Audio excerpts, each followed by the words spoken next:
Okay, so if eye contact is so important, what are some of the practical things that you can do to enhance it and ensure you're doing it correctly? First, understand that a woman assesses you immediately. You know the old saying, you never get a second chance to make a first impression. Well, it's true. So it is very important to carry yourself and present yourself optimally all the time. And your eye contact, or lack thereof, will tell her volumes about you. Like it or not, she is going to judge you on the way you walk and approach her, on the way you stand when you arrive, and the way you talk to her. And even more importantly, the way you look at her. That's very important. She will immediately attempt to ascertain every facet of your personality from your appearance, your posture, and the way you move. In fact, within 30 seconds, a woman will pretty much feel she has a handle on your entire past, present, and future, all from her first impression. That's how important it is. And a huge part of this first impression is the ease in which you, the enlightened seducer, look into her eyes. For a great example of eye contact, watch Mickey Rourke in the movie 9½ Weeks. When he first encounters Kim Basinger, she is shopping for scarves, looking down at a table. He approaches from the side, and he says something to her, and when she looks up at him, he looks directly into her eyes.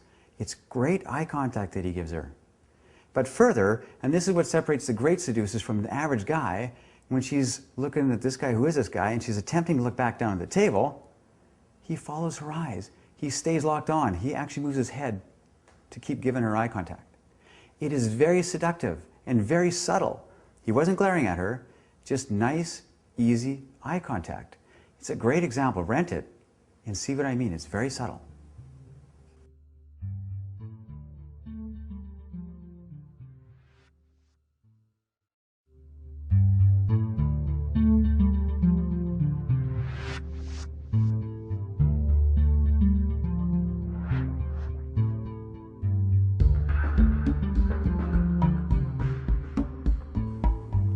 So here's how to understand a little bit about eye contact and how to read hers.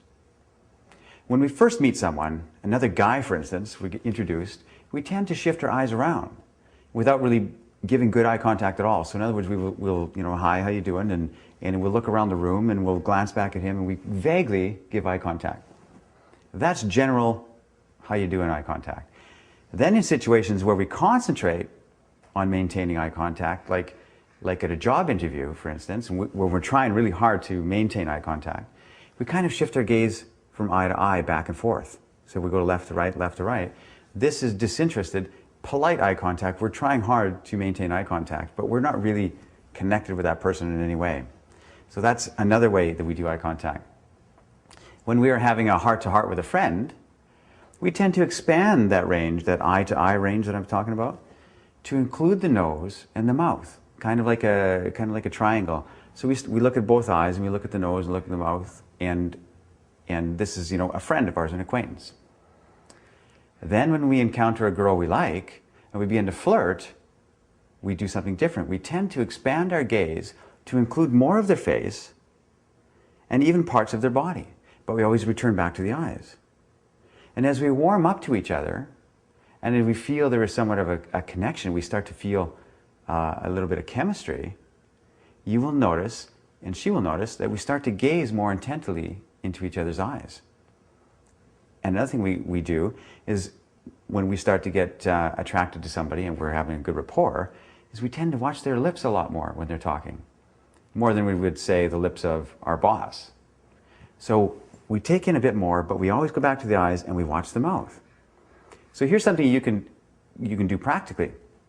If you notice she is watching you and watching your mouth as you speak at a date or something like that, that can be a very good sign.